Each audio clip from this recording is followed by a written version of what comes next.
What causes an X-Men member to be appreciated and valued? Their popularity, their power set, epic tales involving their character? It's time to find out what separates the X-Men who are hyped as members from those who are sometimes overlooked as members, as we count down the top 10 underrated members of the X-Men. Welcome back, Nerd Squad. It's me, Amanda, and I want to know who your favorite X-Men member is and why, and who your least favorite member is and why do you think you or perhaps others overlook them? What is their character missing? Number 10, Dupe. Dupe is one of the X-Men who is known for being pretty ridiculous, and as such, a lot of people do not take Dupe seriously at all, which also extends to Dupe's power levels. However, I would argue that Dupe is actually one of the most powerful X-Men ever, who is simply grossly underrated due to his nonsensical appearance and depiction. Dupe has powers that allow him to influence the emotions of others, perform magic, resurrect, travel in the liminal space between comic book panels, shatter the fourth wall as he pleases, and honestly, so much more. I think perhaps this is the reason, in fact, that he doesn't appear as often in the comics,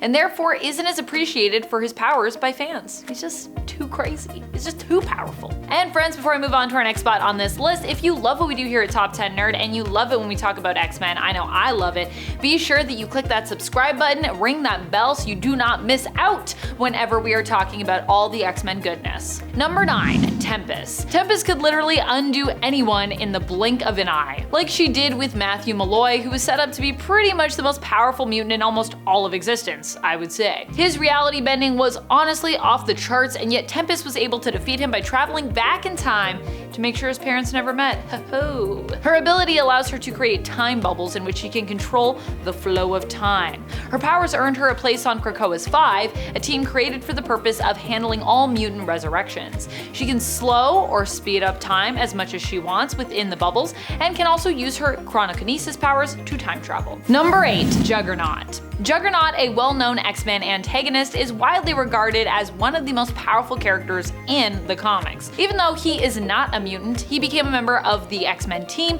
after losing most of his abilities due to a dispute with Sidorak and seeking reconciliation with his stepbrother Charles Xavier. Interestingly, Juggernaut managed to form many friendships during his time with the X-Men. When I say that Juggy is underrated, I don't necessarily mean as a powerful character. I think we all know how powerful and dangerous Juggernaut can be. I personally would not want to face him, that is for sure. But when it comes to him as a member of the X-Men, I feel like this is often overlooked and that overall he's a somewhat underrated member of the team in terms of what he brings to it. And I don't just mean in terms of his powers. Number 7, Beast. Beast is underrated on, honestly, a lot of levels, whether we're talking about classic Beast or current Beast, but especially I feel with the current Beast that we have, that guy is downright deadly. Not only was he unable to be reined in by Wolverine, who ultimately ended up killing Beast after Beast had him become his lapdog to be sent out on some of the darkest missions of X-Force, reducing Wolverine to a mere tool used for wiping out perceived threats to Krakoa, but he also perhaps has become even more dangerous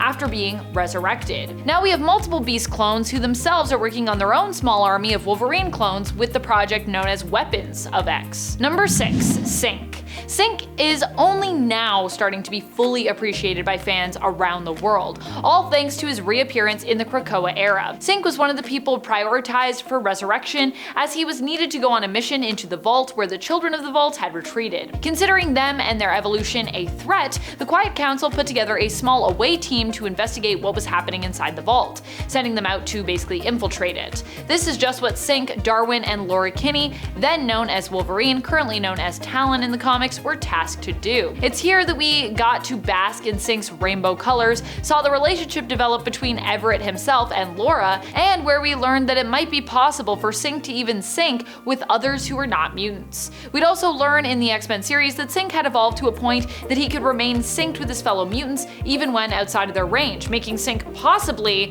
one of the most powerful mutants to just have ever existed. Number 5, Banshee. Banshee, simply put, isn't a hero we focused on here on Top 10 Nerd. I can't remember the last time I featured him on a list, and yet he kicks butt consistently in the comics. Banshee's mutant powers turn him into a siren, which oddly enough is the name for his daughter, who shares his abilities, the name that she took up for herself as an active mutant hero. Banshee can use his powers to attack his opponents, fly, see in the dark with sonar abilities, influence and persuade his opponents, and even create shields. all with the use of his amazing voice. Basically, he's like a smaller scale Black Bolt, which means that while Black Bolt, the Inhuman King, gets a ton of love in the comics and outside, other Sonic-based heroes like Banshee's Sean Cassidy tend to fall by the wayside, sadly. Number 4. Chimera. Chimera is the daughter of Storm and likely Black Panther, who hails from the alternate reality 13729. Chimera seems to have inherited the powers of her mother, but also shares a connection to the Earth, which allows her to draw on and harness its energy. She is also a skilled tracker and can communicate telepathically with animals. I'd also assume, as she's the daughter of Storm and of T'Challa,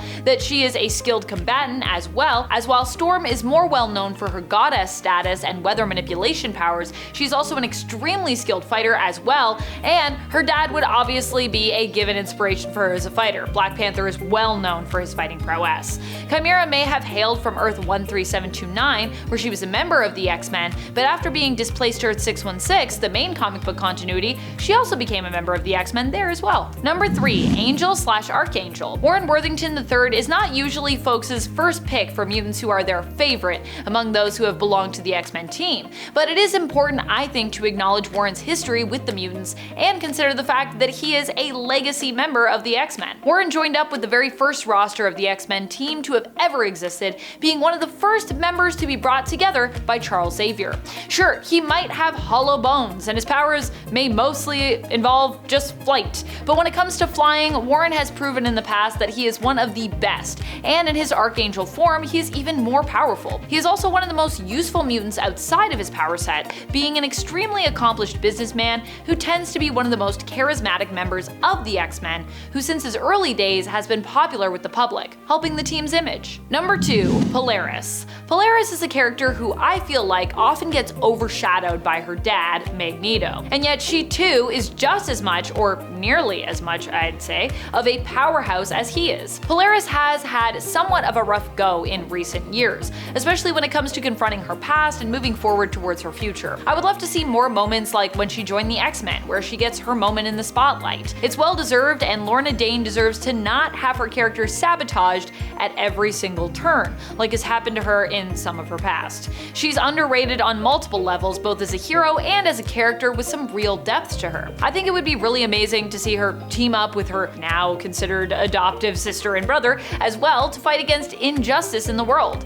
I love all the healing we've been doing with this whole family lately, and it would be so cool to continue along that path and see where else it could take us, especially if we bring the family together as a unit. I've seen it happen a little bit in the comics, but I'd love to see more of it. Number 1. Kid Omega. Poor Kid Omega's trope initially with his appearance in the Krakoan era X-Men comics involved him constantly being taken out, as in permanently defeated. But don't let that fool you. Quentin Quire is still a psionic badass who deserves your respect. He is considered to be one of a limited few mutants who belong to the Omega level class, meaning that he has unlimited potential in terms of what he can accomplish. And while being super powerful psionically, he's also super brilliant as well, and can actually think faster and at a higher capacity than even other extremely powerful and skilled Omega level telepaths. Quentin joined up with Logan's X-Men and has been shown to be a potential future Phoenix in Wolverine and the X-Men issue number 42. That's about it. Until next time, you stay nerdy, YouTube.